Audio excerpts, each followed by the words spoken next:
हिंद दोस्तों, मैं स्नाब सुधा राजेश पटेल एक सर्विसमैन न्यूज चैनल 22 सितंबर 2025 में आप सभी का हार्दिक स्वागत करता हूं। पहले खबर हेडिंग बताऊंगा, इसके बाद विस्तार से।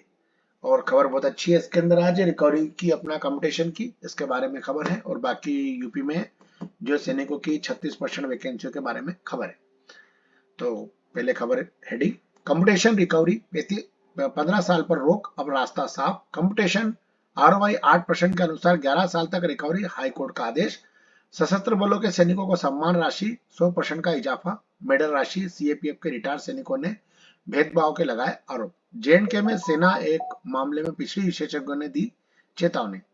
ESM DSO और को नौकरी के मामले में यूपी अव्वल। पूर्व सैनिकों की 2025 में 30,000 बंपर भर्ती, 36% वैकेंसी यूपी में। अब खबर विस्तार से। ये स्पेशल ड्यू पिटिशन जो दायर की गई थी अपना जो कंपटीशन के लिए, उसमें खंडपीठ के जो न्यायाधिकारी थे जस्टिस JK महेश्वरी और जस्टिस विजय बिश्नोई, और पिटिशन करते थे वेंटा रघु व स्वामी और DOR फॉर रिस्पॉन्सिबल। तो बाकी इसके में ये पिटिशन दायर का पूरा लेटर है, बाकी मैं आपको आगे और बताता हूँ रिकॉर्ड ऑफ प्रोसीडिंग का। ये न्यायिक अधिकारियों की पूर्ण पेंशन बहाल कराने की याचिका पर सुप्रीम कोर्ट ने केंद्र और राज्यों से जवाब मांगा है। नई दिल्ली उच्चतम न्यायालय ने शुक्रवार को सेवानिवृत्त न्यायिक अधिकारियों की पूर्ण पेंशन कॉर्पोरेट पेंशन राशि की वसूली के तुरंत बाद बहाल करने की मांग वाली याचिका पर केंद्र और राज्य से उनका रुख पूछा, न कि 15 साल की मौजूदा अवधि के बाद। मुख्य न्यायाधीश BR गवई, न्यायमूर्ति के विनोद चंद्रन और न्यायमूर्ति NV अजरिया की पीठ ने अखिल भारतीय सेवानिवृत्त न्यायाधीश संघ की ओर से उपस्थित अधिवक्ता गोपाल झा की दलीलों पर गौर किया है।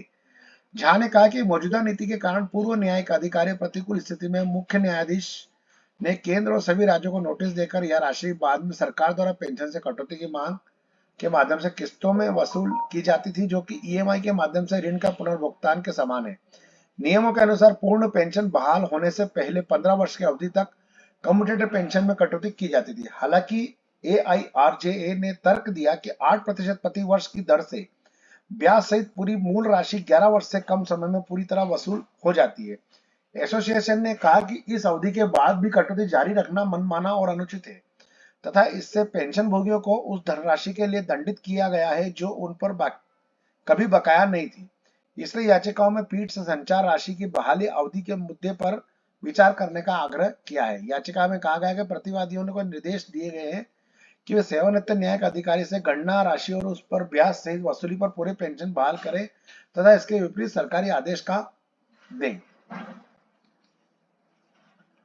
और ये जो है गुजरात अपना जो CRPF के जो मेडल वगैरह जो मिलते हैं उसके बारे में खबर है, जिसके अंदर जो भेदभाव किया गया है इसमें सशस्त्र बलों और सेवा पदकों के राज्य सरकार द्वारा दिए जाने नगद पुरस्कार की राशि सावधानी पूर्वक विचार के बाद इस पर बढ़ाई गई है। 3 सराहनीय युद्ध सेवा पदक जैसे में अशोक चक्र, परमवीर चक्र के लिए दिया हुआ 1 करोड़ पूरे 50 लाख, और महावीर चक्र के लिए, कीर्ति चक्र के लिए, सराहनीय युद्ध सेवा के लिए, अतिविशिष्ट सेवा मेडल के लिए वीर चक्र, शौर्य चक्र, सेवा पदक, वायुसेना पदक और विशिष्ट सेवा पदक के बारे में इसके अंदर दिया हुआ है, जो कि आप उसको पूरा पढ़ सकते हैं। अगर कोई ऐसा है जो सैनिक भाई सशस्त्र बलों का जिसके पैसे नहीं आ रहे हो या कुछ उसको कुछ कमी पेशी लग रही है कि उनके सम्मान राशि उनको नहीं मिली है, तो इसमें ये लेटर को लेके अपना जो है जानकारी लेके आप गृह मंत्रालय या गृह विभाग को लेटर दे सकते हैं और अपनी याचिका दायर करा सकते हैं। नेक्स्ट खबर, ये लोकप्रिय प्रधानमंत्री जी माननीय गृह मंत्री जी द्वारा गुजरात मुख्यमंत्री जी आदर्श सैनिक बलों के लिए पदक विजेता किसको गुहार लगाए, शौर्य से भेदभाव क्यों। ये भी उसमें बताया गया कि जो मैंने आपको भी बताया कि शौर्य से भेदभाव किया जा रहा है, जिसके कारण जो है CISF और CRPF और जो बाकी सशस्त्र बल है उनको जो उनके पुरस्कार राशि पूरी नहीं मिल पाती है, उसके कारण ये लेटर दिया गया है, और इसके अंदर जो राशि दी गई है उतनी राशि उनको नहीं मिल रही है। तो इसलिए प्रधानमंत्री जी से गुहार लगाई है कि ये भेदभाव नहीं होना चाहिए। गुजरात के मुख्यमंत्री जी को भी इन्होंने गुहार लगाई है केंद्रीय अर्धसैनिक बलों ने। नेक्स्ट खबर, सेना की आंख और कान गुज्जर बकरवाला समुदाय के बीच विश्वास कम हो रहा है, विशेषज्ञों ने दी चेतावनी। आतंकवादी समूह में अपने रणनीति में बदलाव के तहत ऊंची पहाड़ियों को सुरक्षित पानागाह के रूप में इस्तेमाल कर रहे हैं। ऐसे विशेषज्ञों का मानना है कि सुरक्षा बलों को खासकर भारतीय सेना के लिए अपनी रणनीति पर पुनर्विचार करने और गुज्जर और बक्करवाला खानावादी जनजातियों का विश्वास फिर से हासिल करने का समय आ गया है, जिन्हें पहाड़ की आंख और कान माना जाता था। नाम ना छापने की शर्त पर बात करने के लिए अधिकारियों और विशेषज्ञों का मानना है कि सुरक्षा बलों और दोनों समुदाय के बीच अविश्वास बढ़ रहा है, जो सीमा सुरक्षा के लिए महत्वपूर्ण खुफिया जानकारी जुटाने के लिए खतरा पैदा कर सकता है। लगभग 23 लाख की संयुक्त आबादी वाले गुज्जर और बकरवाल समुदाय पीर पांजाल के दुर्गम इलाके की अपनी गहरी जानकारी और अटूट निष्ठा के कारण दशकों से सेना के लिए महत्वपूर्ण सहयोगी रहे हैं, जो उग्रवाद को कम करने में महत्वपूर्ण कारक रहे हैं। साझा बलिदान से मजबूत हुई इस दोस्ती ने जनजातियों को लगातार आतंकवादी हमलों का डटकर सामना करते देखा है। उनकी देशभक्ति वीरता की कहानियां में स्पष्ट रूप से झलकती है, जैसे रुखसाना कौसर, जिन्होंने 2009 में लश्कर ए तैयबा के एक आतंकवादी को मार गिराया था, और राइफलमैन औरंगजेब, जिन्हें 2018 में आतंकवादियों ने अगवा कर उनकी हत्या कर दी थी और जिन्हें मरणोपरांत शौर्य चक्र से सम्मानित किया गया था। तो ये सेना में जो सेना के खिलाफ इनका जो बढ़ता अविश्वास है, इसके लिए जो है सेना कुछ कदम उठाएगी कठोर, जिससे कि ये अपने विश्वास में इनको वापस लिया जा सके, जिससे क्या सेना को जो है खुफिया जानकारियां मिल सके आतंकवादियों के बारे में और देश विरोधी ताकतों के बारे में। पूर्व सैनिकों और उनके आश्रितों के लिए रोजगार के अवसरों में करीब 36% की बढ़ोतरी हुई है। यूपी पूर्व सैनिक कल्याण निगम लिमिटेड दरअसल उत्तर प्रदेश सरकार का एक उपक्रम है। सूत्रों के अनुसार निगम ने हजारों पूर्व सैनिकों और उन पर आश्रित परिजनों को जिला अस्पताल और मेडिकल कॉलेज में नौकरी पाने में मदद की है। इससे एक सैनिक के परिवारों की आर्थिक स्थिति में सुधार सुनिश्चित किया जा सका है और पूर्व सैनिकों को नौकरी मिलने में ऐसे संस्थानों में कार्यरत चिकित्सक और अन्य कर्मचारियों के साथ साथ इलाज कराने आए मरीजों की सुरक्षा भी बढ़ी है। निगम के प्रयासों से लाभान्वित होने वाले परिवारों ने उत्तर प्रदेश सरकार के इस उपक्रम का आभार व्यक्त किया है।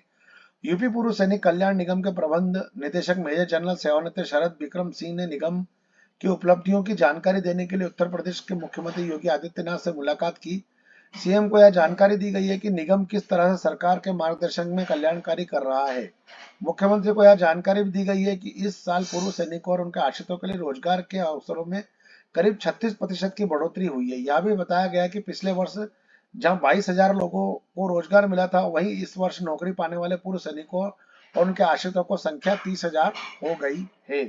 मतलब सरकार के द्वारा 30,000 जो है सैनिक और उनके पूर्व सैनिकों और उनके आश्रितों को नौकरी दी जा चुकी है। तो मैं उत्तर प्रदेश योगी सरकार का मैं बहुत बहुत आभार व्यक्त करता हूँ और ये उनका बहुत अच्छा पहल है।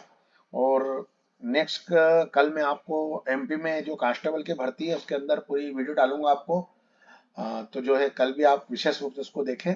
बाकी खबर अच्छी लगे तो लाइक और सब्सक्राइबर जरूर करें। आज मेरे पास खबर यही तक थी। आपका दिन शुभ रहे। जय हिंद, राम राम दोस्तों।